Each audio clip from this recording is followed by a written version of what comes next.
When Lucy Stokes opened her front door at midnight, wearing nothing but champagne silk and vulnerability, she had no idea that her daughter's ex-boyfriend would shatter every boundary she'd carefully constructed around her newly divorced life and that she'd want him to. The doorbell's insistent chiming had pulled her from the first deep sleep she'd managed in weeks. Her silk robe barely tied as she padded barefoot across marble floors that felt ice-cold against her skin. Through the beveled glass, she could make out a tall silhouette that made her pulse quicken with recognition she didn't want to acknowledge. "Steve." Lucy's voice carried the breathless confusion of a woman caught between sleep and something far more dangerous. "What are you doing here?" Steve Jefferson stood on her doorstep like trouble wrapped in expensive cologne and desperation, his dark eyes taking in her state of undress with an intensity that made her acutely aware of how little silk actually concealed. Rain had caught him without an umbrella, and water dripped from his close-cropped hair onto shoulders that stretched his designer shirt in ways that made her forget she was supposed to be maternal about this situation. "I need to talk to Madison," he said, his voice carrying the kind of raw honesty that had probably broken her daughter's heart. "About what happened between us. About what I said." Lucy's grip tightened on the doorframe as reality crashed over her like cold water.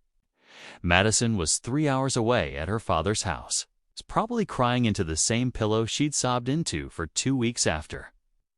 Steve had ended their relationship with the brutal efficiency of a man who'd never learned to love gently. "She's not here," Lucy managed, hyper-aware that the silk robe had shifted with her movement, revealing more of her collarbone than any conversation with her daughter's ex-boyfriend should allow. The weight of his gaze made her skin feel electric, made her remember what it felt like to be seen as something other than a cautionary tale. About divorce after 45, Steve's jaw tightened with the kind of frustration that preceded either violence or something infinitely more dangerous. When will she be back? The question hung between them like a bridge neither should cross. While November wind cut through expensive neighborhoods and cheaper defenses with equal precision, Lucy knew she should lie, should protect both of them from the electricity crackling in the space between propriety and possibility.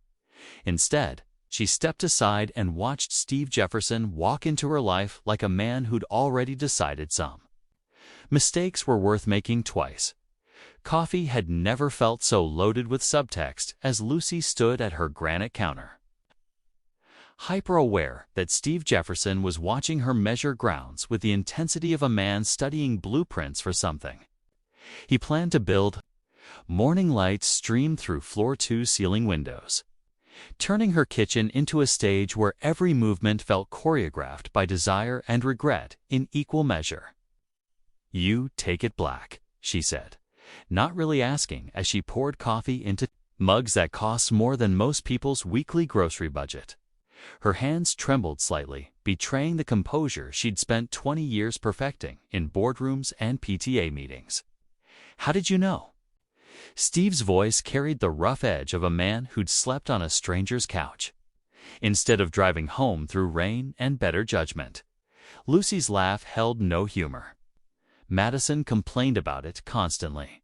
Said you were too stubborn to add cream to anything, including your relationship." The words hung between them like an accusation neither wanted to examine too closely. Steve accepted the mug with fingers that brushed hers long enough to send electricity shooting up her arm. And Lucy wondered when touching her daughter's ex-boyfriend had started feeling less like betrayal and more like coming alive. "She told you that." Steve settled against her kitchen island with the easy confidence of a man who belonged in expensive spaces, though Lucy suspected he'd earned his place there, rather than inherited it. "Madison tells me everything," Lucy said, immediately regretting the admission.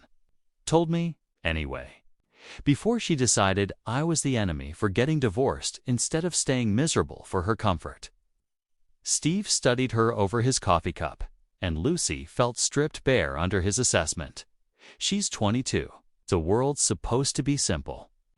"When you're 22, Is that your excuse for breaking her heart? The question escaped before Lucy could stop it. Maternal instinct warring with the awareness that this man's mouth had been on hers 6 hours ago, that his hands had mapped. Her body-like territory he intended to claim.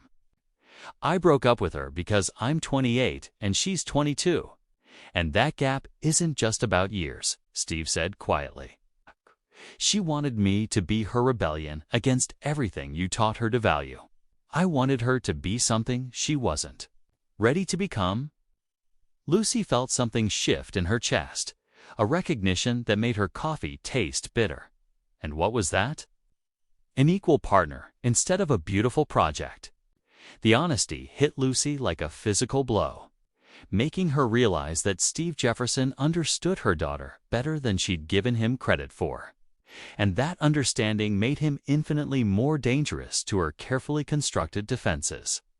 Madison's key turned in the front door like a gunshot through Lucy's guilty conscience, sending her scrambling to delete Steve's text message before her daughter could witness the evidence of her mother's spectacular moral failure.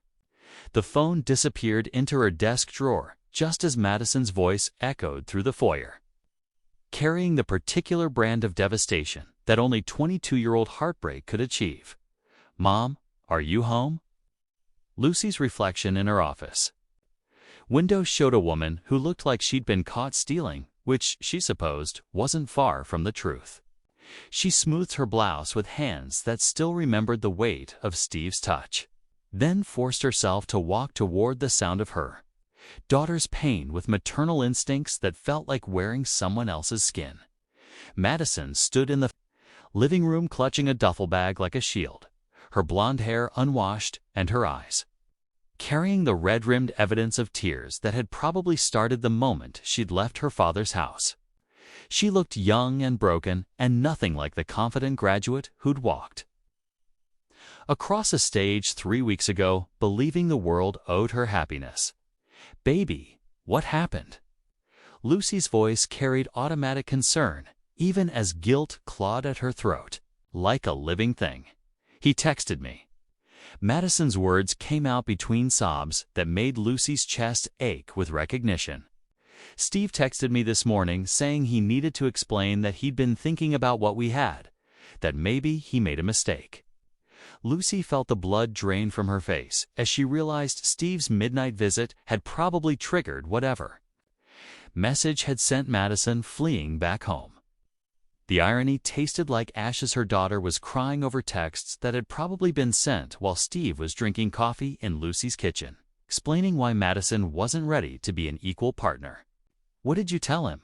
Lucy managed, settling beside Madison on the couch that suddenly felt like dangerous territory. "Nothing. I can't, Mom. I can't keep doing this." Madison collapsed against Lucy's shoulder with the exhausted surrender of someone who'd finally hit bottom.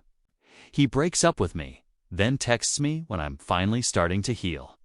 It's like he wants to keep me suspended in this place where I can't move on, but I can't have him either."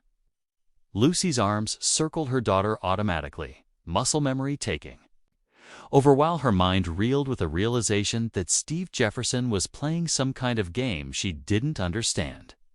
Her phone buzzed in the desk drawer like a trapped insect, and Lucy knew without looking that Steve was probably texting her too, weaving them both into whatever web he was spinning. The question was whether Lucy was going to be Madison's protector or Steve's next victim. The glass towers of downtown reflected Lucy's duplicity back at her as she walked into Jefferson and Associates with a briefcase full of renovation plans she didn't actually need and justifications that wouldn't survive daylight scrutiny. Steve's architectural firm occupied the 15th floor of a building that smelled like ambition and expensive coffee, its modern aesthetic suggesting success that had been earned rather than inherited. "Mrs. Stokes," Steve's voice carried professional courtesy that didn't quite mask the heat in his dark eyes as he rose from behind a drafting table covered in blueprints. "I have to admit, I was surprised by your call." Lucy smoothed her pencil skirt with hands that remembered his touch too vividly. hyper-aware that every member of his design team could probably sense the electricity crackling between them like a live wire. My marketing firm is expanding. Need someone who understands how to create spaces that facilitate collaboration while maintaining executive privacy. The lie rolled off her tongue with the practiced ease of a woman who'd spent 20 years convincing clients to buy campaigns they didn't need. Steve's eyes narrowed slightly, and Lucy realized he saw straight through her professional veneer to the desperation underneath. "Of course," he said, his tone carefully neutral. "Let me show you some concepts that might work for your needs." He moved around the table with predatory grace, close enough that she could smell his cologne and feel the heat radiating from his body. When he leaned over to point out structural elements on the blueprints, his shoulder brushed hers, and Lucy felt her carefully maintained composure crack like ice under pressure. "This wall would need to come down," Steve murmured, his finger tracing load-bearing supports with the same precision he'd used to map her body. "Open up the space, create better flow between areas that were previously separated." The double meaning hung between them like smoke, thick and intoxicating.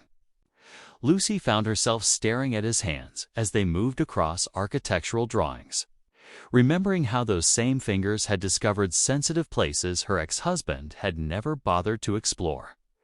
"When could you start?" she asked, her voice carrying more breathlessness than any business conversation warranted.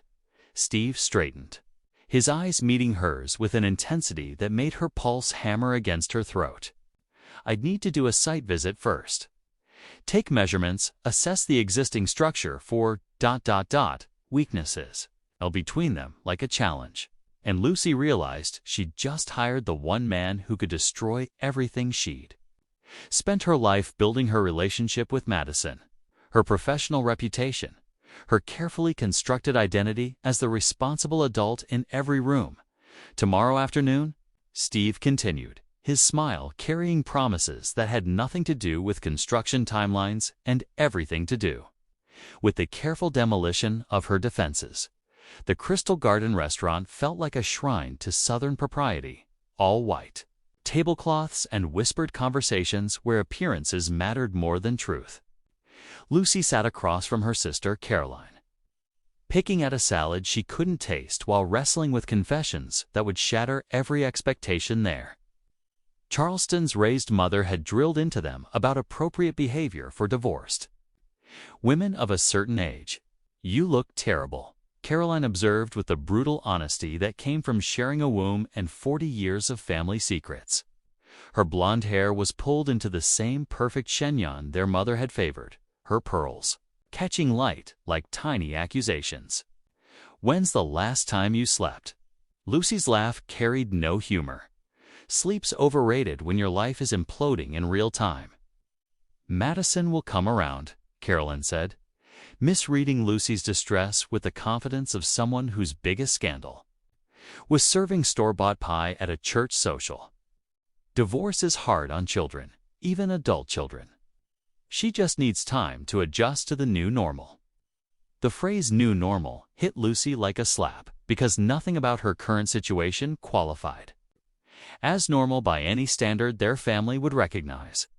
She thought of Steve's hands on architectural drawings, of the way he'd looked at her like she was a blueprint for something he wanted to build rather than something that needed fixing. "Caroline," Lucy began, then stopped, the words dying in her throat. How could she explain that her real problem wasn't Madison's adjustment to divorce, but her own adjustment to wanting someone she had absolutely no right to want? "Dr. Wells thinks you're making progress," Caroline continued, referencing Lucy's therapist with the casual authority of someone who'd never needed professional help to understand her own desires. "She says you're finally learning to put your needs first instead of everyone else's." The irony made Lucy's stomach clench. If Dr. Wells knew what Lucy's needs actually involved, their sessions would take a dramatically different direction. In therapy, Lucy spoke carefully about reclaiming her identity after marriage. about learning to value herself as something other than a wife and mother. She never mentioned that her identity crisis involved fantasizing about her daughter's ex-boyfriend, or that every conversation about self-discovery felt like preparation for moral catastrophe. "She thinks I need to be more open to new experiences," Lucy said carefully, testing how the words felt in the rarefied air of the Crystal Garden. Carolyn smiled with the satisfaction of someone whose advice was finally being taken. "Maybe it's time to start dating again. Find someone appropriate, someone who can give you the stability you deserve." The word appropriate hung between them like a judgment already rendered. And Lucy realized her sister would never understand that. Sometimes, the most inappropriate choices felt like the only honest ones available. The construction site hummed with controlled chaos as Lucy's marketing firm transformed around her. Walls coming down like the careful boundaries she'd spent weeks trying to maintain.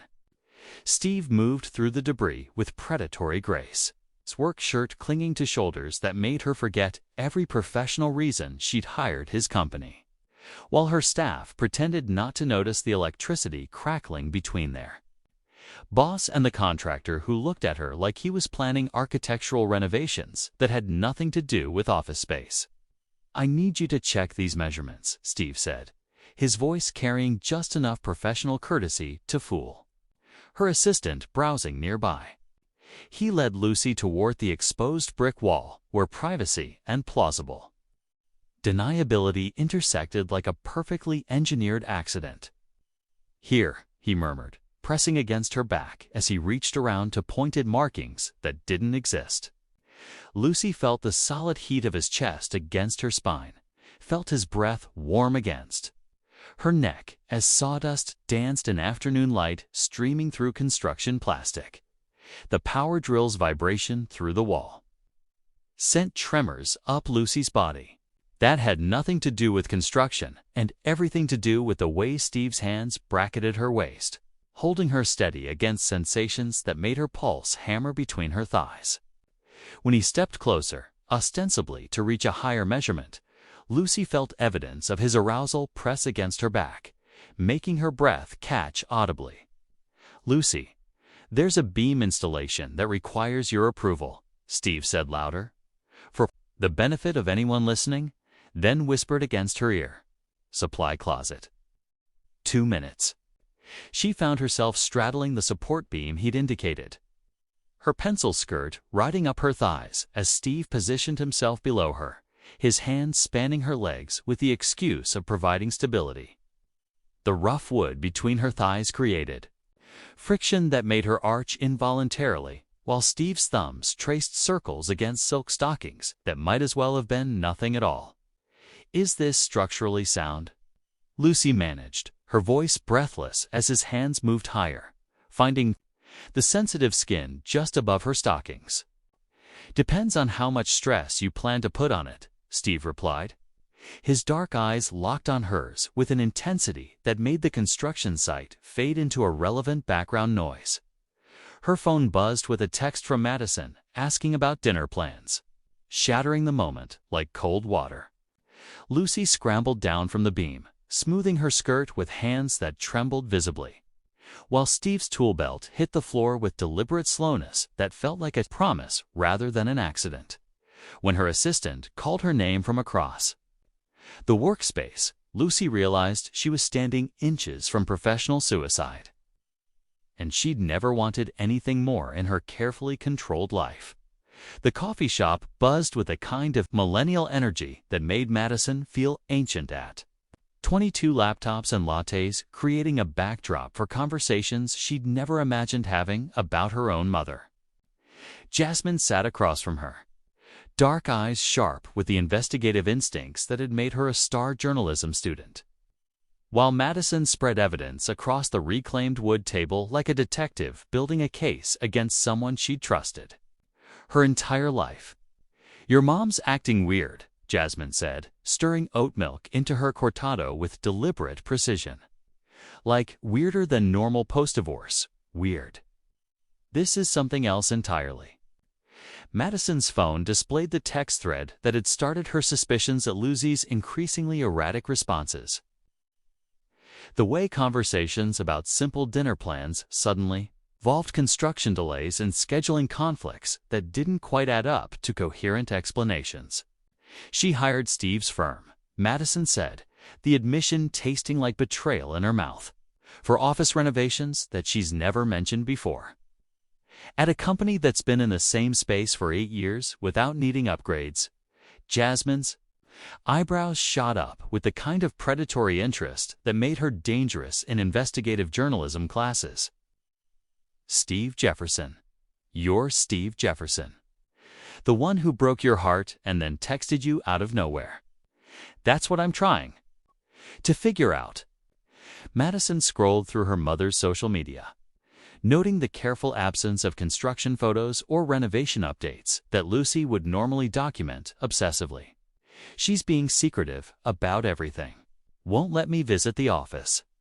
Keeps making excuses about mess and safety concerns.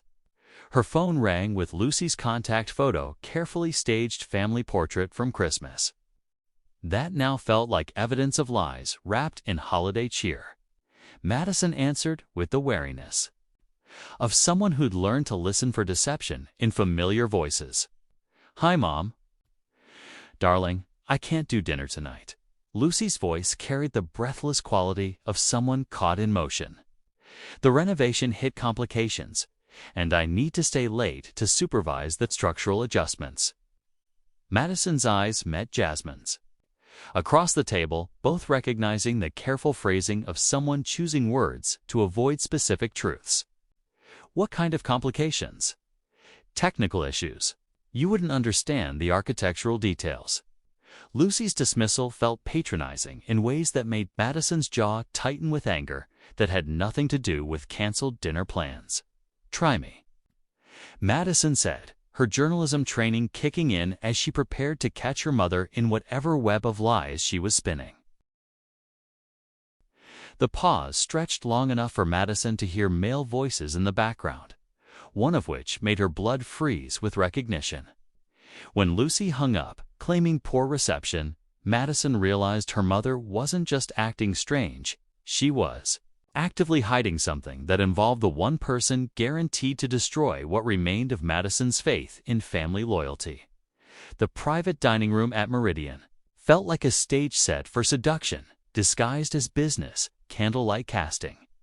Shadows that made every gesture between Lucy and Steve look like foreplay, while potential investors discussed profit margins and market expansion.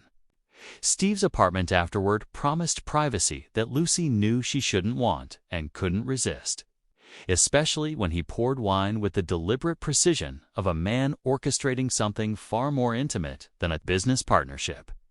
"The Bordeaux has notes of dark cherry," Steve murmured, his fingers brushing Lucy's as he handed her the glass. "Rich, complex, with undertones that reveal themselves slowly." Lucy's pulse quickened as she realized he wasn't talking about wine. When she tasted the vintage, Ip's eyes locked on her mouth with an intensity that made her lips part involuntarily.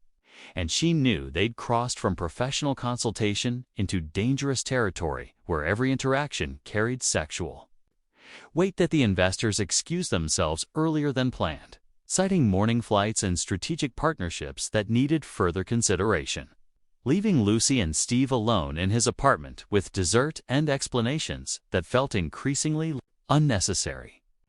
When Steve offered her chocolate mousse with deliberate finger contact, Lucy found herself sucking sweetness from his thumb with abandon that would have horrified her careful professional persona. "Lucy," Steve's voice carried rough honesty as he pulled her toward the kitchen counter, his hands spanning her waist like he was claiming territory he'd been denied too long. "This isn't just about wanting you. This is about needing you in ways that scare the hell out of me." The granite felt cold against Lucy's back as Steve pressed against her, his mouth finding her throat while his hands worked her blouse free with practiced efficiency. When her silk fell to imported tile, Lucy discovered that letting Steve worship her body felt like coming home to herself. like finding someone who saw past the careful facades to the woman she'd forgotten she could be. "Tell me about your marriage," Steve whispered against her collarbone, his fingers tracing patterns that made her arch involuntarily. "Tell me what he never gave you." The confession spilled out between gasps and surrendered defenses 15 years of emotional neglect, of feeling invisible in her own life, of discovering that passion was something other women experienced while she performed dutiful compliance. Steve's touch became reverent as he understood what he was healing, what he was awakening in someone who'd learned to expect nothing. When release finally claimed her, Lucy cried his name with the desperation of someone who'd been drowning without knowing it. As they moved to his bedroom, Lucy realized she was falling in love with the impossibly wrong man at exactly the worst possible time, and she'd never felt more alive in her carefully controlled existence. The construction site, after hours, felt like a cathedral of sawdust and desire. Power tools silenced while Lucy surrendered to needs that had been building since Steve first walked into her life. The wooden table he'd built dominated the space like an altar, where she'd finally stopped pretending that wanting him was something she could control. Her silk blouse scattered among his tools while moonlight through plastic sheeting painted them both silver with transgression. "Lucy," Steve's voice carried the raw honesty of a man who'd stopped fighting his own moral boundaries, his hands mapping her body with reverent hunger while she arched beneath him on wood that still smelled of forest and possibility. The table creaked with their rhythm, a counterpoint to gasps that echoed off exposed brick walls, where professional consultation had become something infinitely more dangerous. Her pencil skirt lay crumpled near his tool belt, evidence of the careful facade they'd both abandoned in favor of truth that felt like fire between them. When Steve lifted her legs around his waist, positioning himself with deliberate precision, Lucy discovered that being thoroughly claimed felt like coming alive after years of existing in careful, half-dash measures. The security door's electronic beep barely registered through the haze of sensation until Madison's voice cut through their passion like a blade finding its mark. "Oh my God." Lucy's world shattered in the space between heartbeats, Steve's protective instincts making him shield her body with his, even as they both froze in the devastating tableau of discovery. Madison stood in the doorway like judgment personified, her face cycling through shock, betrayal, and rage while her mother scrambled for clothing that couldn't possibly restore dignity to this moment. "Madison," Lucy began, her voice breaking on her daughter's name as reality crashed over her like ice water. "You're screwing my ex-boyfriend." Madison's words carried the kind of devastation that carved permanent wounds, her young face aging years in seconds as she processed the scope of her mother's betrayal. "On a construction table, in your office, while I've been home crying over him." Steve's jaw tightened as he helped Lucy find her blouse, his movements careful and protective, even as Madison's rage focused on him with laser intensity. "Madison, this isn't what don't." Madison's voice carried venom that made both adults flinch. "Don't you dare try to explain this away. I see exactly what this is." The silence stretched taut with consequences that couldn't be undone while Lucy realized she'd traded her daughter's trust for passion that suddenly felt like the most expensive mistake of her life. Madison's tears began falling as the shock wore off, and Lucy understood that some betrayals cut too deep for forgiveness, that choosing desire over duty had just cost her everything that mattered. Caroline's living room felt like a tribunal where Southern propriety had convened to pass judgment on Lucy's spectacular moral failure, her sister's Charleston antiques bearing witness to a family crisis that would fuel gossip for decades. Madison sat rigidly on the damask sofa that had belonged to their grandmother, her tear-stained face carrying the kind of betrayal that carved permanent lines between mothers and daughters, while Caroline paced with the righteous fury of someone whose worst suspicions had been vindicated. Your daughter's ex-boyfriend, Lucy.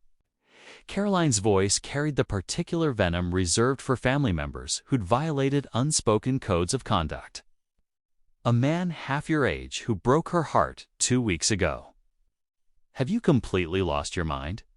Lucy stood by the bay window like a defendant awaiting sentencing, watching her carefully constructed life collapse in real time while her family dissected her choices with surgical precision. The irony wasn't lost on her that she'd spent 45 years being the responsible sister, the dutiful daughter, the perfect wife, only to have it all evaporate because she'd finally chosen passion over propriety. He's 28, not 21. Lucy said quietly, immediately regretting the defensive response that made her sound exactly like the delusional older woman they clearly believed her to be. Madison's laugh carried no humor. That's your defense? That your boy toy is technically an adult? Her voice cracked with the kind of pain that would take years to heal. Do you have any idea what this feels like? Knowing that my own mother was touching him while I cried myself to sleep, the accusation hit Lucy like a physical blow, making her realize that Madison wasn't just angry about the betrayal. She was devastated by the mental images that would haunt her forever. Lucy had stolen more than just her daughter's ex-boyfriend. She'd contaminated Madison's memories of their relationship with knowledge that could never be unknown. Your clients are already talking, Caroline continued, consulting her phone with the efficiency of someone managing a crisis. The Morrison Group called this morning asking about your professional judgment. Apparently, word travels fast in architectural circles when the client is sleeping with the contractor. Lucy felt her stomach clench as she realized the professional consequences were just beginning. In a city where reputation mattered more than results, being known as the divorced woman who seduced her daughter's ex-boyfriend would follow her through every boardroom and networking event for the rest of her career. Madison's moving in with me until she figures out next steps, Caroline announced with finality. And Mother wants to see you, alone. The prospect of facing their 70-year-old mother's disappointment felt like preparing for execution, but Lucy realized she'd already lost everything that mattered most. When Madison stopped looking at her like she was someone worth loving, Steve's apartment felt like sanctuary when Lucy arrived with mascara-stained cheeks and the hollow-eyed devastation of someone who'd lost everything that once defined her worth. He opened the door without questions, pulling her against his chest while she shattered completely, her carefully maintained composure finally cracking under the weight of consequences that felt too heavy to survive. I've lost her, Lucy whispered. Against his shoulder, breathing in the scent of sawdust and safety that had become her refuge. Madison won't even look at me. My family thinks I'm having a midlife crisis. My career is probably over. Steve's hands found her face, thumbs brushing away tears that tasted like regret and rebellion in equal measure. Lucy, look at me. What we have isn't a crisis or a mistake. It's the first real thing either of us has felt in years. When he kissed her, Lucy tasted truth in his mouth, felt the steady certainty of a man who'd counted the cost and chosen her anyway. His touch carried reverence as he undressed her slowly, each piece of clothing falling away like another layer of shame she'd been taught to carry, till she stood naked before him, not just physically, but emotionally, stripped of every defense she'd used to protect herself from authentic connection. I love you, Steve whispered against her throat as he lifted her onto his bed, the words carrying weight that made her arch beneath him with desperate need. Not because you're forbidden or convenient, or because I'm trying to hurt Madison. Love you because you're brave enough to choose what you want instead of what you're supposed to want. Their lovemaking felt different this time, slower, deeper, like a conversation conducted in sighs and surrendered control. When Steve moved over her with deliberate tenderness, Lucy discovered that being thoroughly loved felt like coming home to herself, like finding someone who saw past her mistakes to the woman she'd always been but never been allowed to become. "Stay with me," he murmured hours later as dawn painted his bedroom gold with possibility. "Not because you have nowhere else to go, but because this is where you belong." Lucy traced patterns on his chest while coffee brewed in the kitchen, and the world outside prepared to judge them both. For the first time in 45 years, she felt the radical peace that came from choosing authentic love over artificial approval, from deciding that some things were worth losing everything else to keep. "Yes," she whispered, the word carrying the weight of a woman finally brave enough to claim her own happiness. Regardless of who disapproved of her choices, the sound of her phone buzzing with Madison's ringtone made them both freeze. Reality intruding on their sanctuary with the promise of conversations that couldn't be avoided forever. The new office space gleamed with the kind of success that emerged from surviving professional exile. Lucy's marketing consultancy thriving in ways she'd never imagined when choosing love over reputation had seemed like career suicide. Steve's architectural firm occupied the floor above, their partnership having evolved into something that made former competitors hire them specifically for the creative tension that transformed ordinary projects into extraordinary results. The Henderson Group wants to discuss their expansion plans, Lucy told Steve as he adjusted the custom light fixture he'd designed for her conference room. "Apparently, you like working with a team that understands authentic connection in professional relationships." Steve's laugh carried the easy confidence of a man who'd proven his worth through craftsmanship and character rather than social approval. Translation: they think we're either brilliant or crazy, and they want to find out which. "Both," Lucy said, watching him work with hands that had rebuilt more than just her office space. "Definitely both." The backyard barbecue at Caroline's house felt like a peace treaty negotiated through potato salad and careful conversations. Extended family members who'd once whispered about Lucy's scandalous choices, now grudgingly admitting that Steve Jefferson brought more to family gatherings than awkward social dynamics. Madison stood near the grill with her new boyfriend, David, a law student whose steady reliability made her laugh in ways that spoke of healing rather than rebellion. "He's good for her," Steve observed quietly, following Lucy's gaze to where Madison was gesturing animatedly about something that had made David smile with genuine affection. "Different from you," Lucy agreed, recognizing that her daughter had needed someone safe to help her understand the difference between passion and chaos, between love and obsession. Madison approached them with the careful grace of someone who'd learned to navigate complicated family dynamics without losing herself in the process. "Mom, Steve David wants to know if you'd consider designing his parents' lake house renovation." The simple inclusion felt like absolution wrapped in professional opportunity. Madison's acceptance finally extending beyond tolerance into something resembling genuine support. When she hugged Lucy goodbye, the embrace carried the weight of forgiveness earned through consistency rather than demanded through obligation. "Thank you," Lucy whispered against her daughter's hair. "Thank you for showing me what it looks like when someone chooses happiness over fear," Madison whispered back. And Lucy realized her controversial choices had given her daughter permission to make her own brave decisions about love and life. Driving home with Steve's hand warm in hers, Lucy understood that some reconstructions required complete demolition before rebuilding could begin. The woman who'd opened her door in a silk robe had been afraid of wanting too much. The woman she'd become had learned that authentic love was always worth whatever it cost to claim it.